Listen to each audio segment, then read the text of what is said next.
mass exodus from the West Coast is hurting the housing market. Not really.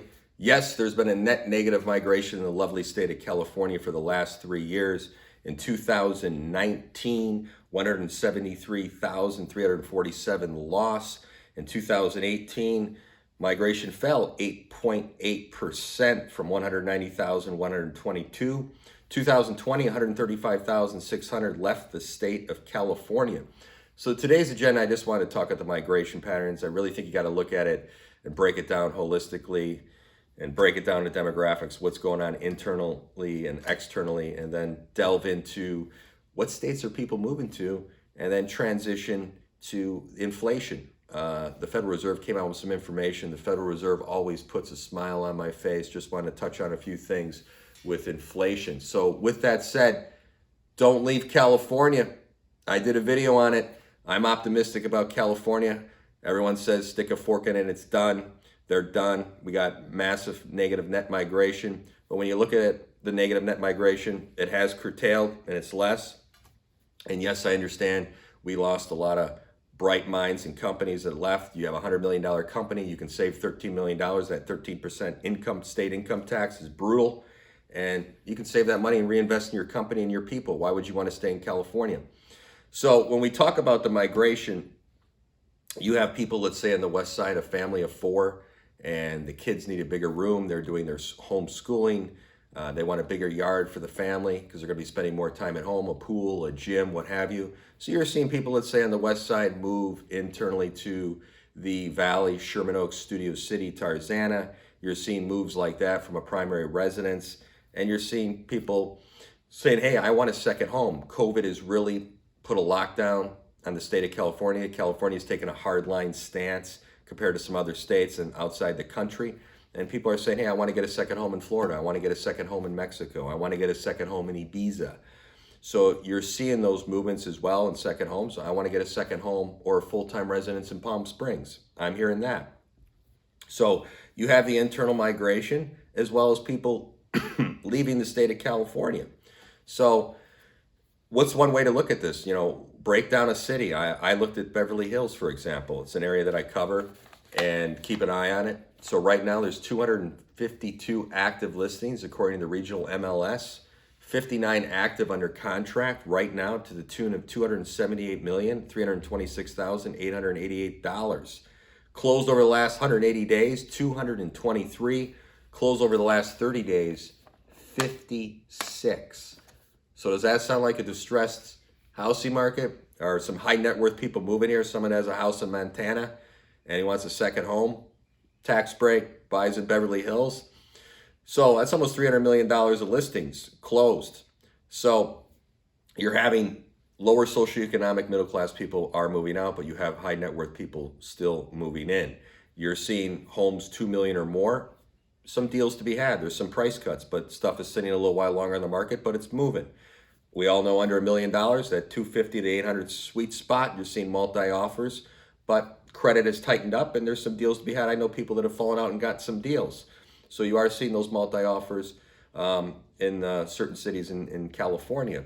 So I just think you have to really break it down in these higher end cities, Beverly Hills, Manhattan Beach, Newport Beach.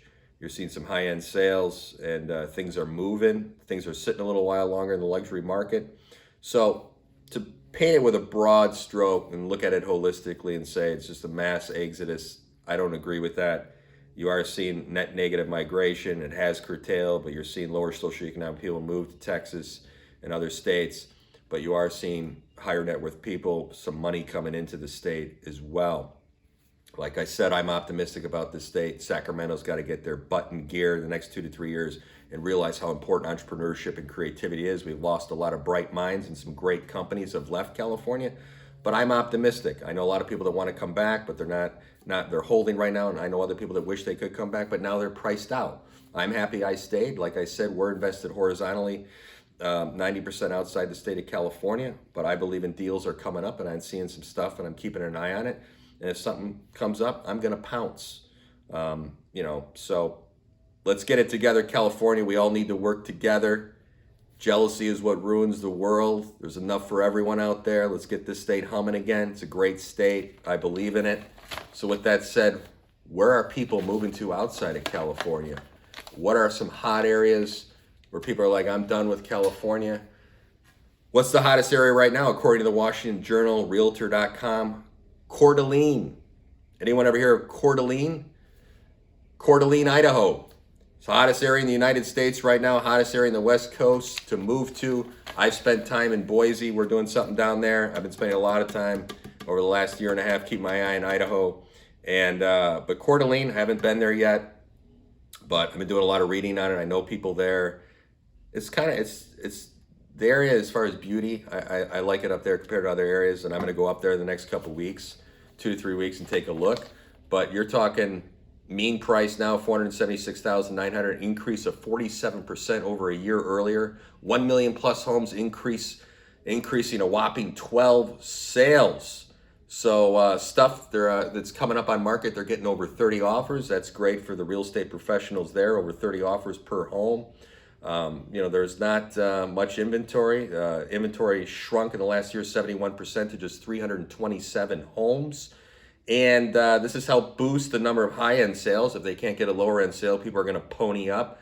In the first few months of the year, 67 homes there is sold for $1 million or more. So that's good news for Coeur d'Alene. I think there's been some inflation from the internal data that I'm looking at. Of course, there in Nevada, and I've seen price cuts in Nevada across the board. I'm estimating, and I did a video on this, 25 to 36% in Idaho. And same, roughly 25 to 35% in Nevada from talking to realtors, and I spend time in Nevada as well. So, I keep an eye on that inflation, go in with a hard stance, don't be emotional. Those are interesting areas to look at, especially for investment property and rentals. I like Idaho. I'm not a fan of living there full time, but Coeur d'Alene is a beautiful place and hottest area. A lot of people in California, about 70%. The page views of Coeur d'Alene are listings in the state first quarter, 67% a year earlier. A lot of people from Seattle, Spokane, and Los Angeles are looking in Coeur d'Alene.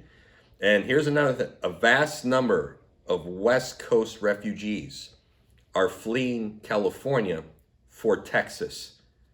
So one real estate executive based in Dallas says that 70% up in refugees fleeing the West Coast. So that's interesting.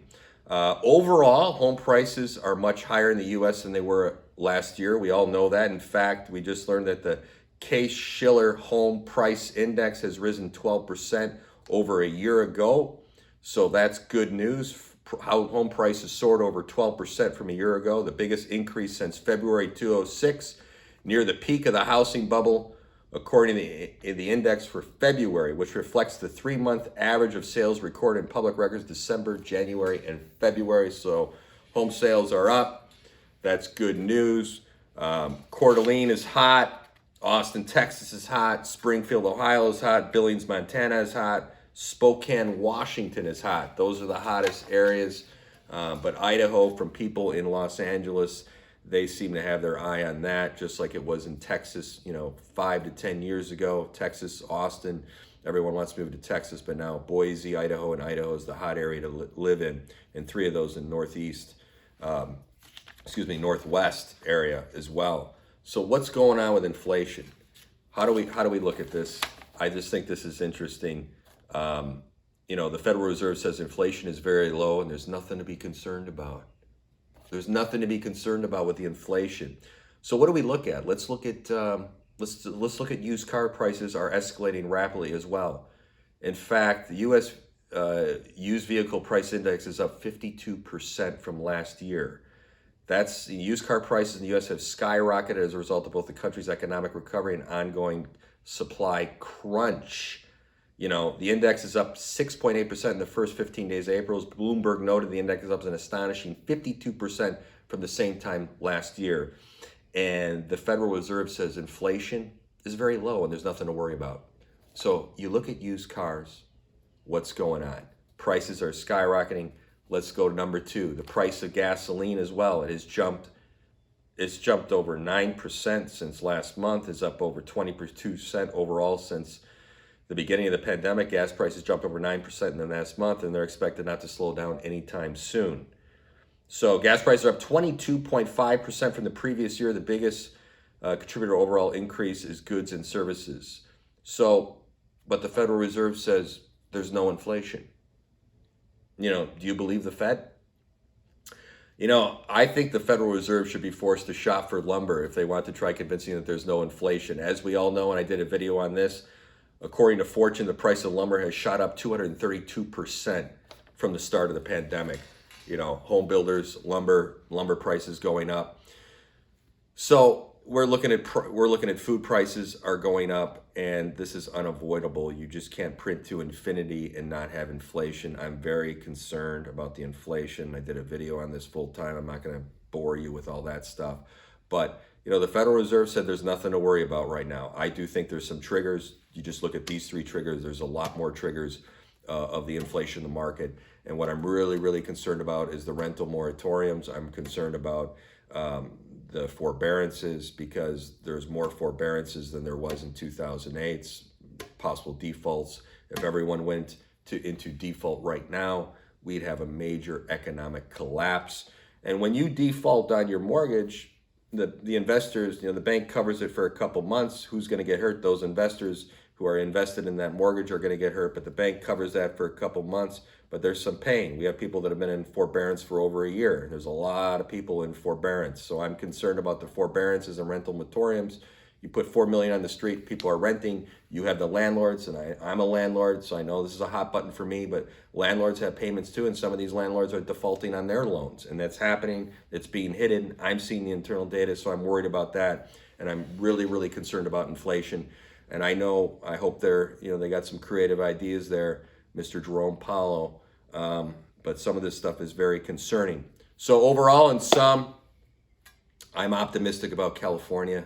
I have a love-hate relationship with this state. Net negative migration is down. We're seeing migration internally, and we're seeing migration externally. But people are moving here. People are buying property in the higher end segment, and stuff is moving. So we just got to keep an eye on these forbearances and rental moratoriums, because that could end some serious shock waves into the marketplace. Take care.